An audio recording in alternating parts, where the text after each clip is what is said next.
Part 3. May natira ba sa aking balinghoy at sa aking kamote? Tingnan natin. Ay, kapiranggot ang natira.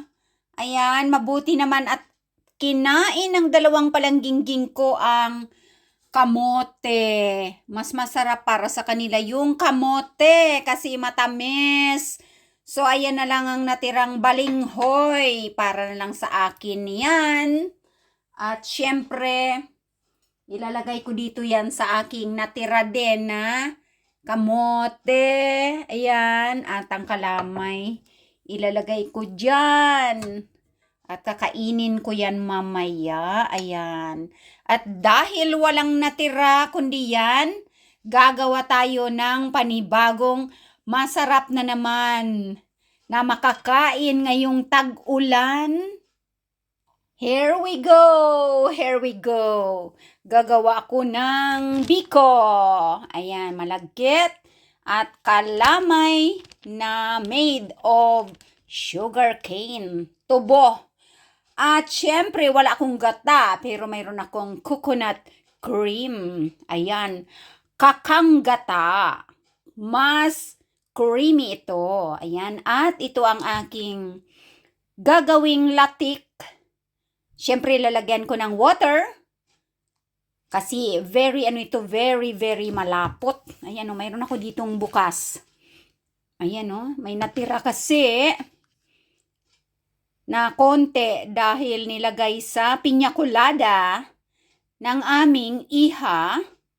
Ayan, kaya may natirang konti dyan.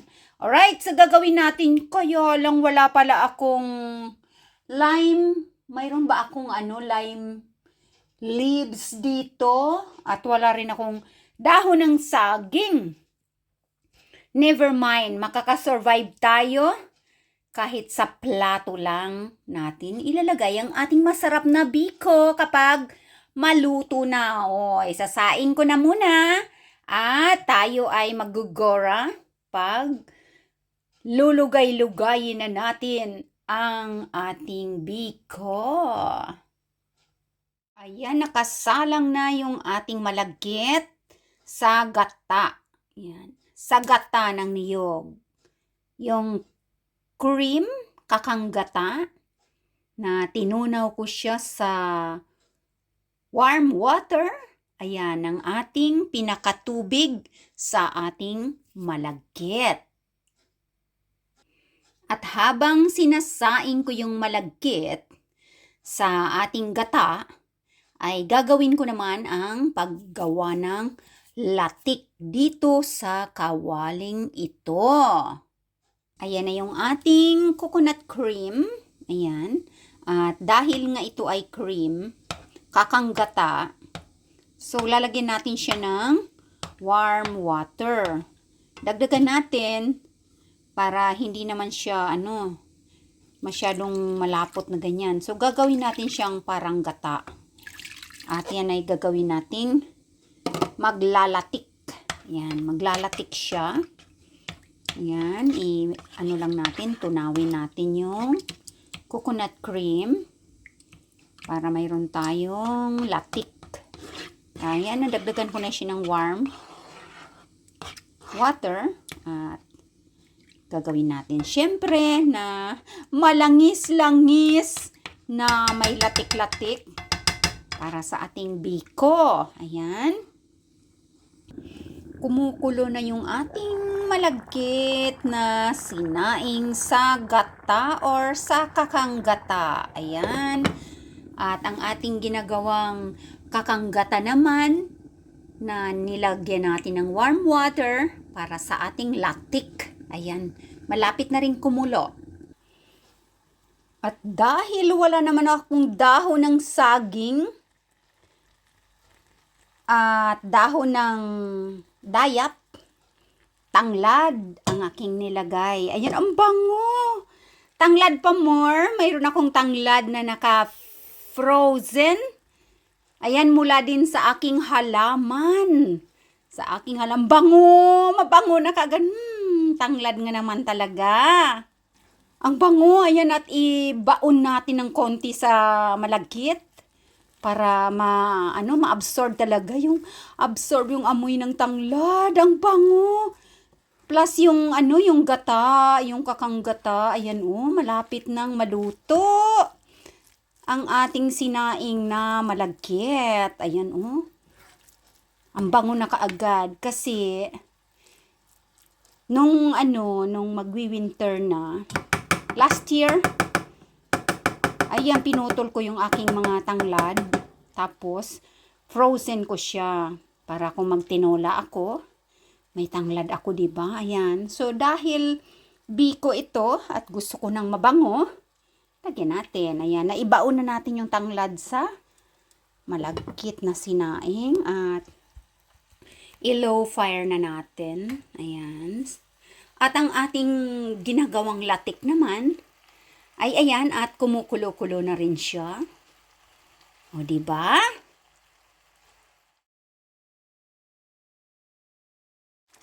Ayan, at malapit na siyang maglatik. Malapit nang maglatik yan. Ang ating kakanggata ng niyog.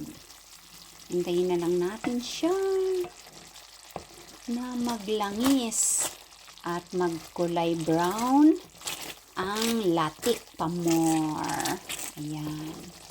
At syempre ang ating malagkit na sinaing ay mabango na sa tanglad at sa gata din. Ayan. May masarap na tayong biko. Mamaya-maya lang.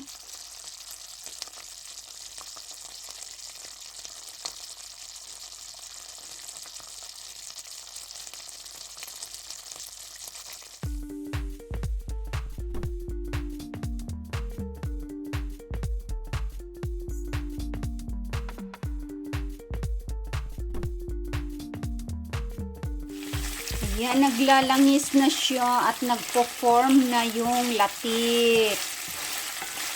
Kaya lang hindi pa siya brown. Ayaw kong itudo yung apoy kasi masisira yung kawali. Yung kawali na ito ay hanggang sa 2.5 lang yung lakas ng apoy kasi mababurn siya. Ayan siya Ay, malapit na magkakaroon ng latik na kulay brown. At magbibiko. Kakain ka ng biko, ha? Ayan. Makakain kayo ng biko. Masarap ito mamaya. Naglalatik-latik na siya. Ay, ayan yung mga puti-puti na yan. Yan yung magiging latik. Ayan, malapit-lapit na. Ayan, natag-brown-brown na yung ating latik. Ayun, ang bango. Amoy niyog. Ayan, amoy niyog. Ang bango. Lapit nang mag-brown ang ating latik. Hindi natin masyadong sunugin para maganda. Ayan, para maganda ang ating latik. Ayan. Mas marami palang latik kapag ang gagawin nating latik ay yung coconut cream. Yan, ang dami. Kasi before, yung gata lang na sa lata. Pero hindi siya naglatik. Hindi marami ang latik niya. Ayan na siya. Ayan, i-off ko na yung apoy niya para hindi masyadong masunog yung ating latik. Ayan, wow. Ang bango. At after tatanggalin natin dito sa kawali, syempre ang latik. Sasalain natin. Ayan. At yan ang ating panglagay sa ating masarap na biko. Ayan brown na siya. Natanggal, na-off ko na yung apoy. Ayan. Kaya, hindi na yan siya masusunog. Wow! Ang daming latik! Sana all. Ayan. Alright. So, tanggalin na natin sa kawali para hindi siya masunog. Ayan na yung ating sala na latik. Ang daming latik talaga. Ayan.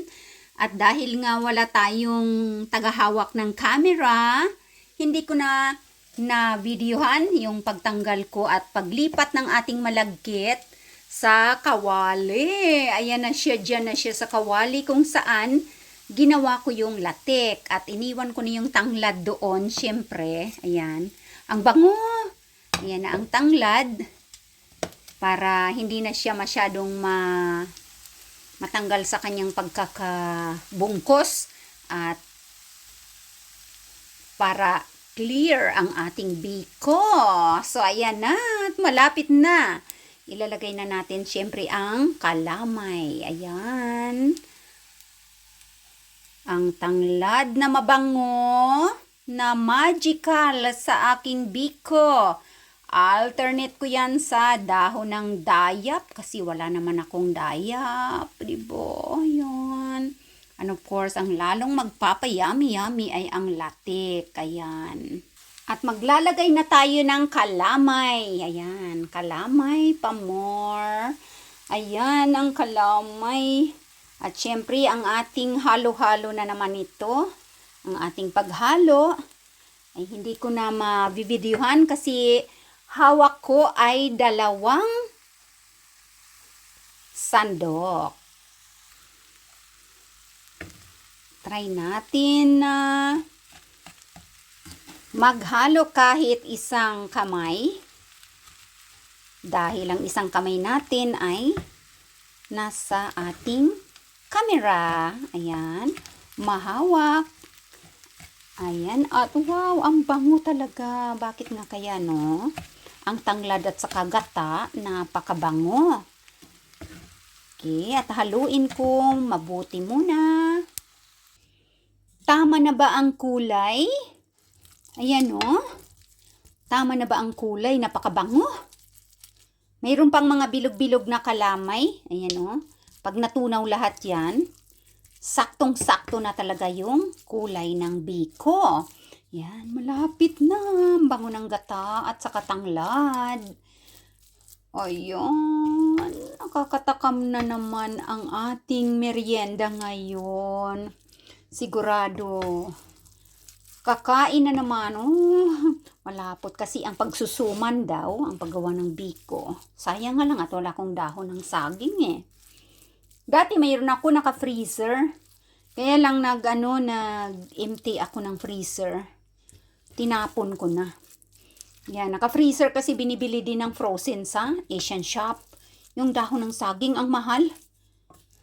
5 euro yung ilang piraso lang yun. Tapos frozen pa. Naglinis ako ng freezer kasi ang dami kong ilalagay ng mga kabote. Ayan, kaya tinapon ko na. Hindi ko akalain na kakailanganin ko pala siya ngayon. Dahil ako'y, ito nga, nagka-oras na naman na gumawa ng biko. Ayan, yung sinasabing, kung kailangan mo ako, sa oras ng iyong pagbibiko. O, di ba? Dahil tinapon mo ako, wala ka tuloy na magagamit ngayon. Ayun, malapot ng ating biko. Lapit na. Ayan, sayang. Wala tayong dahon ng saging. Pero di bali, at napakabango naman ng tanglad at saka ng kakanggata. Ang sarap na mga palanggi. Ang sakit na ng kamay ko sa kakahalo, ah. Aba, pinaparusahan mo ako, biko, ha? Mamaya, kakainin kita. Lalantakan na naman kita. Kasama na naman ang masarap na black coffee. Ayan.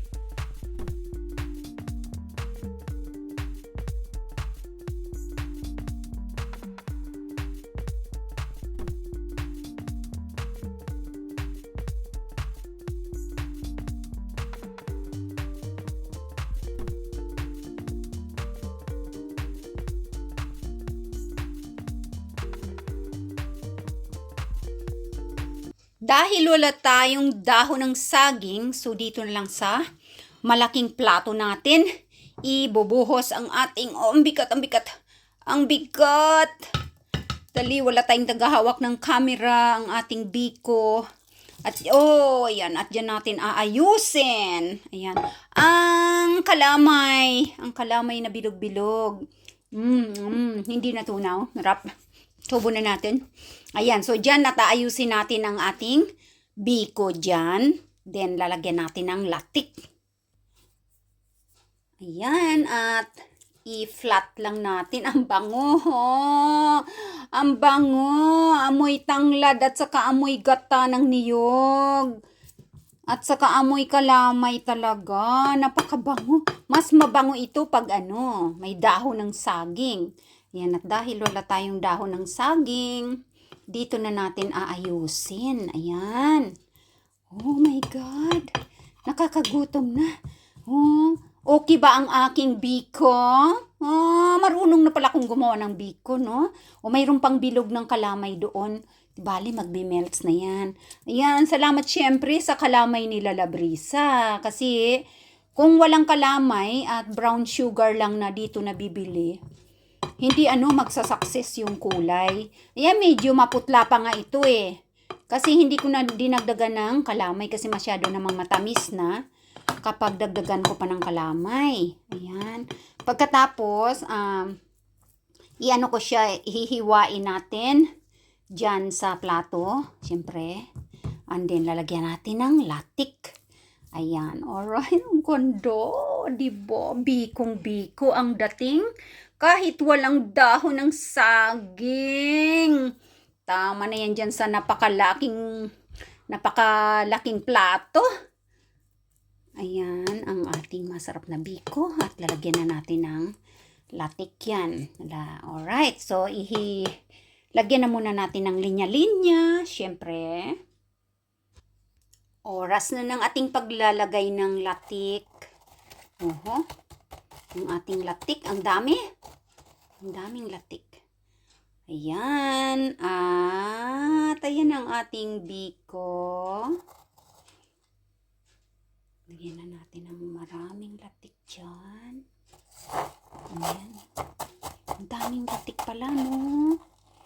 Okay. Tapos kukuha tayo ng ating pang-merienda. Ang daming latik palang maiiwan. Ayan. Pagkakanggata pala ang gagamitin sa paggawa ng latik. Ang daming resulta. Ayan. Ayan o. Okay. Natin hanggang dun sa dulo. Ang dami pa rin natirang latik dito. Ayan. So, alam na this. Pag gumawa pa na ng latik, yung kakanggata yung gagamitin para marami. Daming latik. Kasi dati, nasabi ko na yata kanina yun. Gumawa ako ng latik. Ahay, kapiranggot. Kapiranggot yung nagawang latik nung gata. Tapos ito kakanggata siya, pero ang dami. Ayan ang ating biko. Oh. O ayan, at ang daming natira. Napakarami, oh. Wala pang kalahati halos yung nalagay ko sa biko. Parang parang cake na ito. Ayan, ang dami pa rin natirang latik. Ayan. So, latik pa more. Ayan. So, ayan na yung ating biko na masarap. Ayan, oh. Tika. At ialisin natin yung medyo lumampas. Kung sa drawing pa. Yung outline. Kailangan maayos. Walang lampas. O, yan o. Kunin natin yung lumampas. Alright, so palagay ninyo. Pasado na ba ako? Pasado na ba ako sa aking paggawa ng biko? Ayun. At, take note, ang daming natirang latik. Ayan siya. At, syempre, ang kasama pa dyan ay ang ating pangdekorasyon na tanglad. Yan ang nagpabango ng ating biko ngayong hapon na ito na malamig sa labas dahil nga umuulan at anytime ang ulan ay pwedeng mag-transform na magiging snow. Ayan. At hihiwa na tayo. Siyempre gagawa muna tayo ng kape. Ayan, at magtatawag na tayo ng huhusga dito sa ating biko na masarap na yan. Alright, so merienda time na. Ang final na. At tayo ay naghiwa na ng ating biko. Ayan, at nandito na ang aking mga kakain at huhusga. Ayan, 3 ang aking platito dyan. Ayan, wow! At tayo ay hihiwa pa ng isa, alright? O, dito na prinsesa. Ayan ang ano mo. Ayan, ayan na, ito na. Here is for you. Ayan. Gumagawa na siya ng kanyang coffee. Nilagyan mo ng ano? Cream. Yung kanyang kape, oh. Wow. Ayan, sampat na sampat dyan sa iyong biko. Ayan, sarap. Ito na yung aking party. Ayun, ang akin maglalagay tayo ng, syempre, kaping barako. Yan, kaping barako yan. Yan. For this time, hindi na ako mag-aasukal. Kasi matamis na yung biko. Ayan. So, dali na, kakain na tayo, merienda. At syempre, doon na ako sa living room.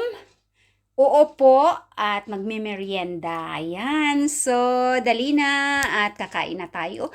Mga padangging-ging, husgahan na natin ang masarap na biko na ito. Ayan. Oh, sarap-sarap po. Thank you so much for watching again dito sa aking video ng paggawa ng biko. Ayon, super sarap pa more. Dali na at gagawa na ako ng kape at tayo ay mag-merienda na, alright? So, welcome and bon appetit dito sa ating masarap na biko, mga palangging-ging. Thank you so much once again, viewers. Ayan, at sa inyong panood, like, at pag-comment, syempre, sa ating video. Ayan, latik pa more. Ayan, maraming salamat ulit sa inyong panonood. Walang sawang panonood dyan. At may super thanks dyan sa aking mga videos. Syempre, kung gusto ninyong mag-support, ay pwede ninyong i-click yan. At maraming salamat ulit sa inyong lahat-lahat. Advance mga members ko, mga solid viewers, at mga palangga sa buong mundo ng Reyna K. Ngangabels. Maraming salamat and see you again next time sa aking mga videos. Nandyan lang naman sa aking YouTube channel. Thank you, take care, and bye-bye! Kainan na!